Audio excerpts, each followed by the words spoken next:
The quantum accelerator hummed beneath James Harrison's feet as he made his final adjustments. The facility's underground chamber, usually bustling with activity, was empty save for him and his equipment. At 32, he'd become one of the youngest lead researchers at the Geneva Quantum Research Institute, but tonight's unauthorized experiment could end his career, or prove his theories about dimensional barriers. The holographic displays cast a blue glow across his face as he input the final calculations. His colleagues had called his theories about quantum resonance bridges impossible, even dangerous. But James had always trusted his instincts, and right now, they were screaming that he was on the verge of something extraordinary. Final power check complete, he muttered to himself, running a hand through his disheveled dark hair. Initiating quantum field generation in 3, 2, 1. The air itself seemed to vibrate as energy coursed through the massive array of equipment. James held his breath, watching the readings spike far beyond his predictions. Something was wrong, or perhaps terrifyingly right. A flash of light erupted in the center of the chamber, and James threw his arm up to shield his eyes. When he lowered it, his jaw dropped. Hovering before him was what could only be described as a tear in reality itself, its edges shimmering with impossible colors. But that wasn't what made his heart stop. Through the rift, he could see a figure, distinctly feminine but clearly not human. Her skin had a subtle iridescent quality, and her hair seemed to flow like liquid starlight. She wore what appeared to be ceremonial armor, and a crown of crystalline material adorned her head. Their eyes met across the dimensional divide, and James felt a jolt of recognition despite the impossibility of the situation. The alien woman's eyes widened, and she reached out toward the rift. "Please," her voice echoed in his mind, somehow translated by the quantum field itself. "You must help us." Before James could respond, alarms blared throughout the facility. The unauthorized power surge had been detected. The alien queen, for she could be nothing else, looked behind her in panic. "They're coming. I cannot maintain the connection much longer. If you would save my people, come to these coordinates." A stream of information flooded James's mind, star charts, quantum signatures, mathematical constants that made his head spin. The rift began to collapse, and the queen's form flickered. "Please," she said again, her voice fading. "You may be our only hope."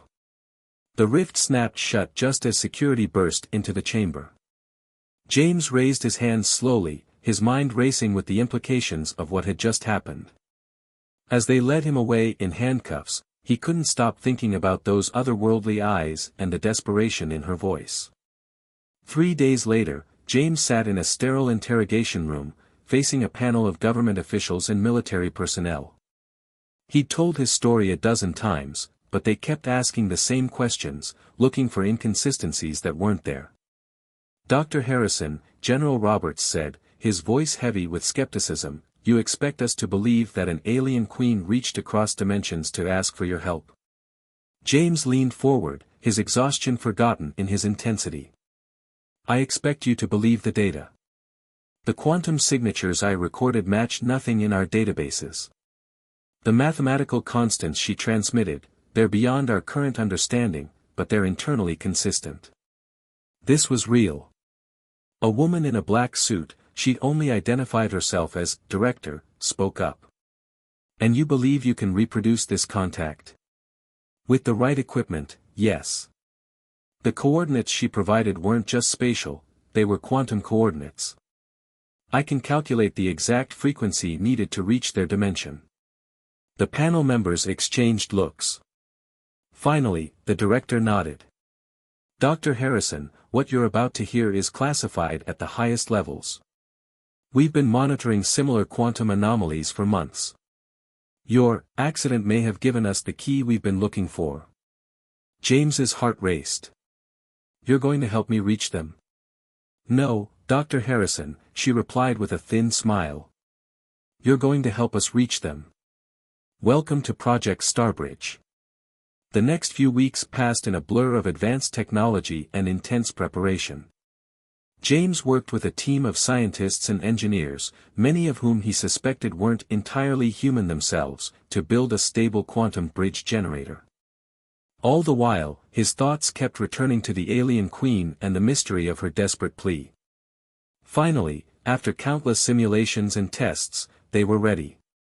James stood before the massive quantum array, now housed in a purpose-built facility deep beneath the New Mexico desert. As the generators powered up, he thought about how his life had changed in just a few short weeks. He'd wanted to prove his theories, but instead, he might be about to change the course of human history. The quantum bridge flared to life, more stable and controlled than his first attempt. Through the swirling portal, he could see a vast chamber of crystalline architecture. And there she was, the queen, flanked by guards in similar armor. She stepped forward, a smile of relief crossing her ethereal features. "You came," she said, her voice clear through the quantum field. James took a deep breath and stepped through the portal, leaving his dimension behind. "I did," he replied. "I'm James Harrison. And I believe you have a story to tell me." As the portal stabilized behind him, James couldn't help but feel that he'd just taken the first step on an adventure beyond his wildest dreams. The queen's smile widened, but he could see the weight of her burden in her eyes. "I am Queen Nyxera of the Astarian Empire," she said. "And we need your help to prevent the extinction of my entire species." Queen Nyxera led James through crystalline corridors that seemed to sing with faint harmonics. Her guards followed at a respectful distance, their armor catching the light of what appeared to be artificial stars embedded in the ceiling. James tried to maintain his professional demeanor, but his scientist's mind was racing to understand the advanced technology surrounding him. "Our civilization is dying," Nyxera explained, her voice carrying an edge of carefully controlled pain. "A genetic degradation that affects our entire species, but the royal bloodline most severely. Each generation becomes weaker, more susceptible to the cellular breakdown." They entered what appeared to be a medical facility. Holographic displays showed DNA structures that twisted in ways James had never seen before. "Your genetics are different," she continued. "Human DNA has a resilience, an adaptability that our scientists believe could be the key to our survival." James studied the displays, his mind already working through the possibilities. "And that's why you reached across dimensions? To find compatible human DNA?" Nyxera's starlight hair rippled with her movement as she turned to face him. "Not just any human DNA. We needed someone with specific genetic markers, someone whose quantum signature could resonate with our own. When I sensed your experiment, I knew we'd found what we were looking for." A throat cleared behind them. James turned to see an Astarian scientist approaching, his skin bearing more of a bluish tint than Nyxera's pearlescent hue.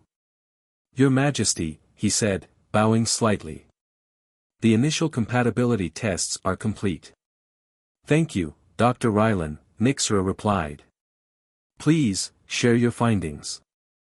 The scientist activated a new holographic display.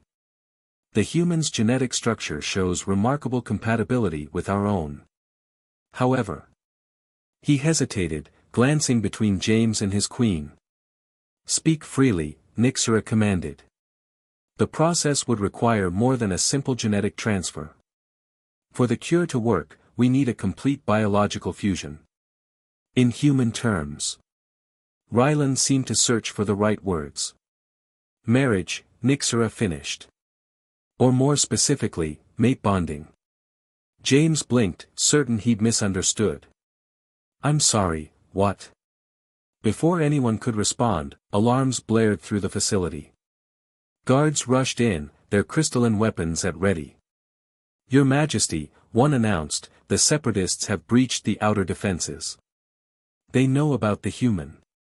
Nyxera's face hardened into a mask of royal authority. "Get him to safety. I will not let them destroy our only hope." She turned to James, and for a moment, her mask slipped, showing genuine concern. "I'm sorry. There are those among my people who believe any mixing with other species is an abomination. They would rather see us die pure than survive through change."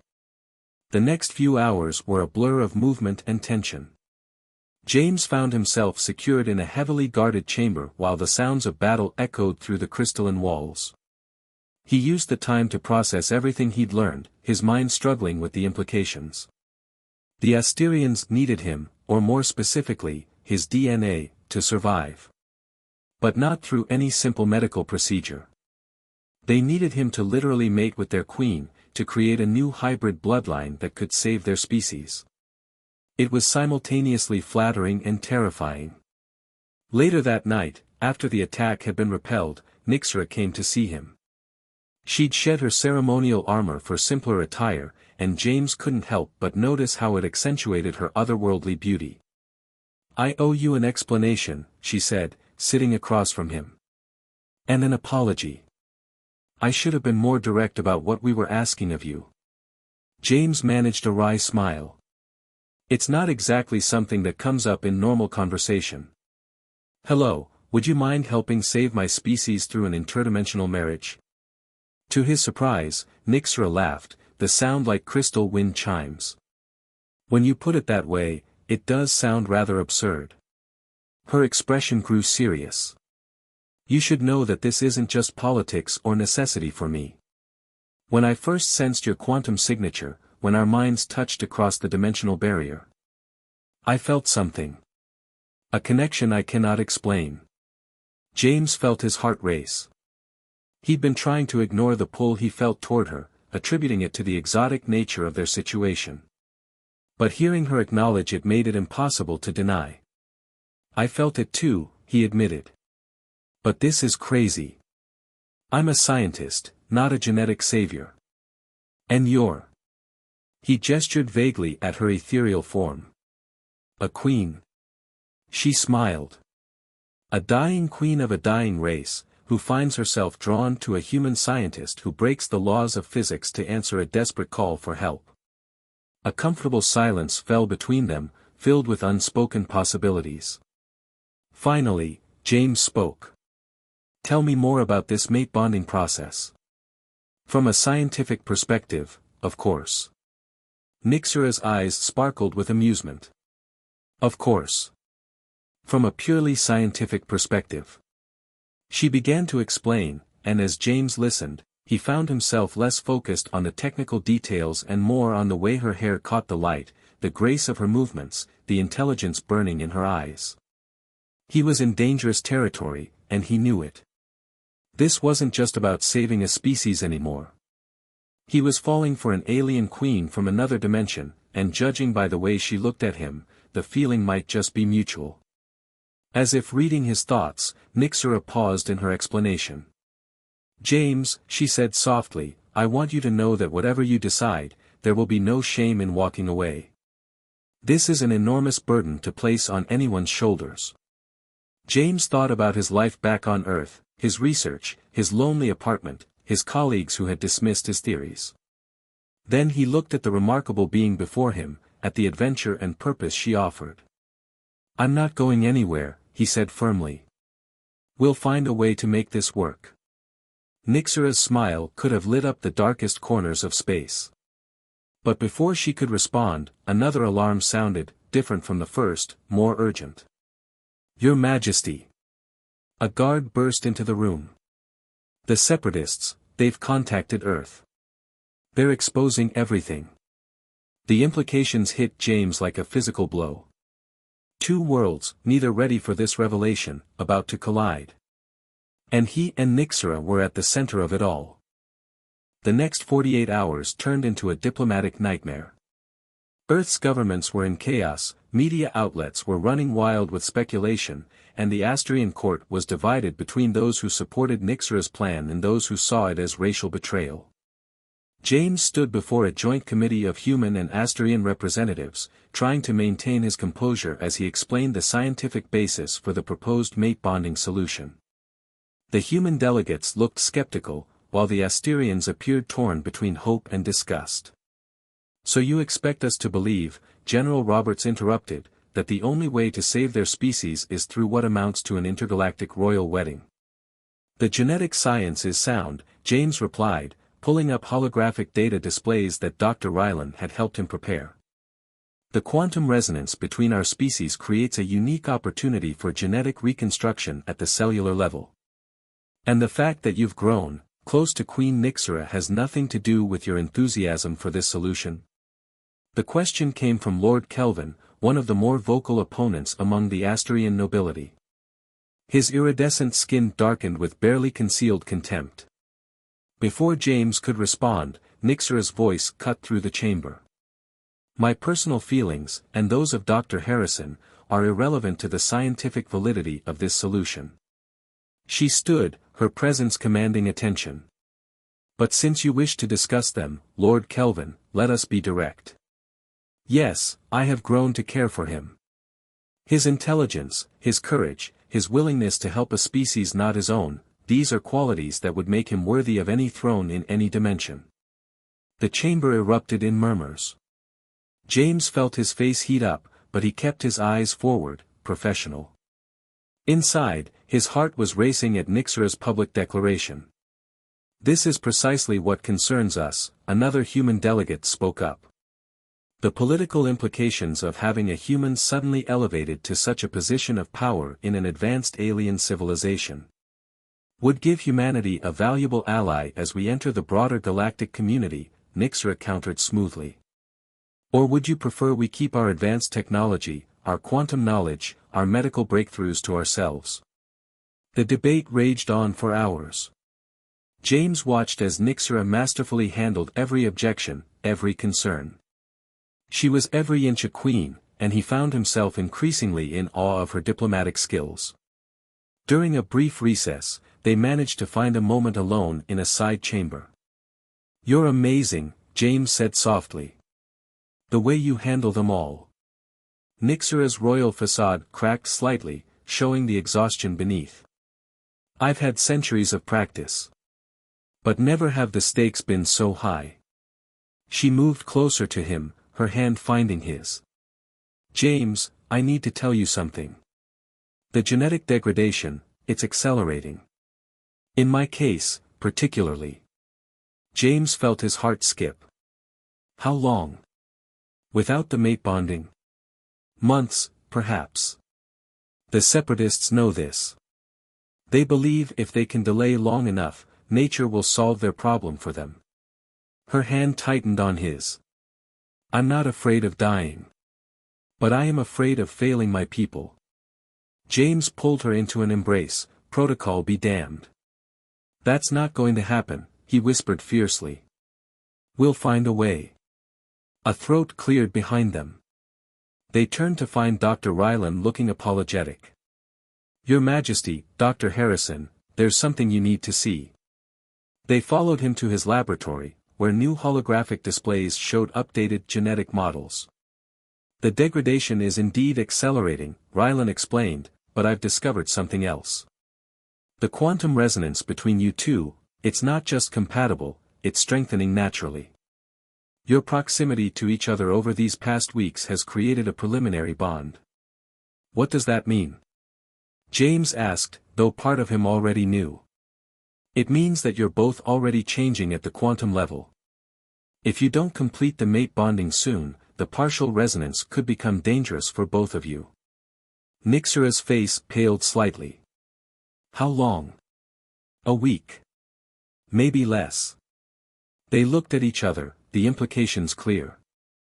They no longer had the luxury of time for diplomatic negotiations or careful political maneuvering. Their bodies had made the choice for them. Then we force their hand, Nixera said, her voice taking on the steel of command. Call an emergency session of both councils. It's time they understood exactly what's at stake. As they prepared to face both their peoples again, James caught Nixera's arm. Whatever happens in there, he said, know that I'm not doing this just to save your species anymore. I'm doing it because the thought of losing you is unbearable. Nixera's eyes shimmered with emotion. She leaned forward and, for the first time, pressed her lips to his. The contact sent quantum energy sparking between them, a physical manifestation of their growing bond. Then let's give them something to really talk about, she whispered against his lips, before straightening her crown and striding toward the chamber doors. James followed, his mind racing with both fear and determination. They were about to change the course of two civilizations forever. He just hoped they'd both survive long enough to see it through. The ancient temple of the Asterians pulsed with quantum energy as final preparations for the mate-bonding ritual were made. James stood before a mirror, examining the ceremonial robes he'd been given, crystalline fabric that seemed to flow like liquid starlight, matching Nyxera's natural luminescence. The ritual has not been performed with an outsider in 10,000 years, Dr. Ryland explained as he made final adjustments to the quantum harmonizers. The last attempt did not end well. That's comforting, James muttered, trying to calm his nerves. The past week had been a whirlwind of hasty preparations and political compromises. Both Earth and Asterian governments had finally agreed to the bonding, though largely because they had no choice. The deteriorating quantum resonance between James and Nyxera had become impossible to ignore. Lord Kelvin appeared in the doorway, his face a mask of barely contained disdain. "It's time, human. Try not to disgrace us all with your primitive nature." James bit back a retort. Even now, with their queen's life at stake, some of the Asterian nobility couldn't accept him. But he'd learned to pick his battles, and today's ceremony was far too important for petty conflicts. The main chamber of the temple took his breath away. Towering crystals channeled pure quantum energy in spiraling patterns across the ceiling. Hundreds of Asterians filled the tiered seating, their iridescent skin creating a shimmer effect throughout the room. A small delegation from Earth, including General Roberts and the director, occupied a section near the front. But all of that faded when Nyxera entered. Her ceremonial gown seemed to be made of captured starlight, and her crown had been replaced by an intricate web of living crystal that wound through her flowing hair. Their eyes met across the chamber, and James felt the quantum resonance between them surge. High Priestess Lyra, her age evident in the fading of her once bright skin, stepped forward to begin the ceremony. "We gather today to witness the joining of two souls across the boundaries of space, time, and species.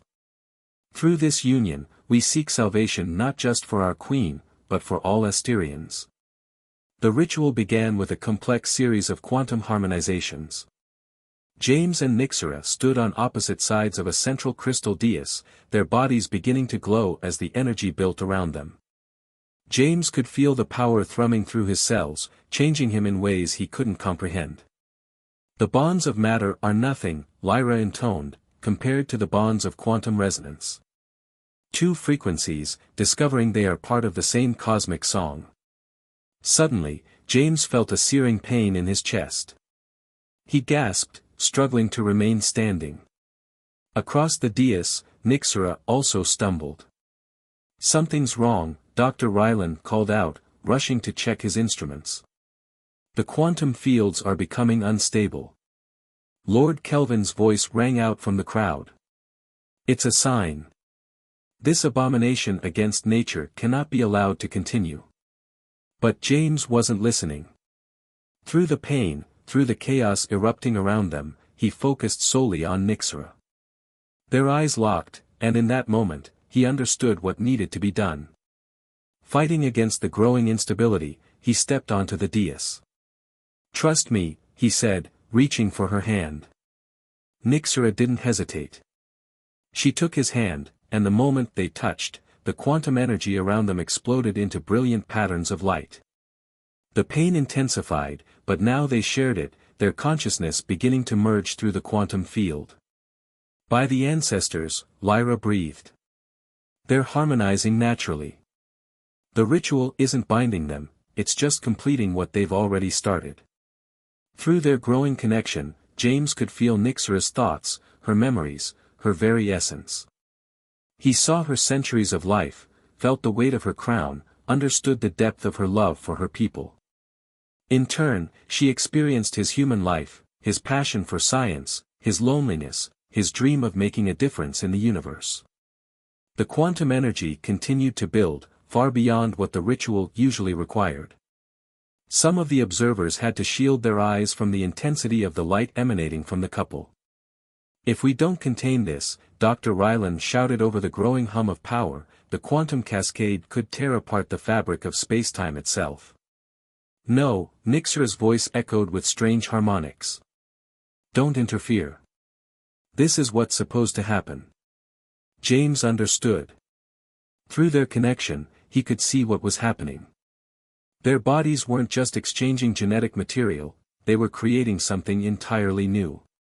A perfect fusion of human adaptability and Asterian quantum mastery.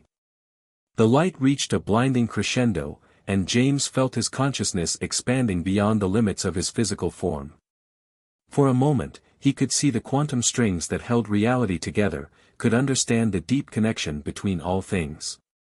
Then, with a pulse of energy that shook the temple to its foundations, the light collapsed back into them.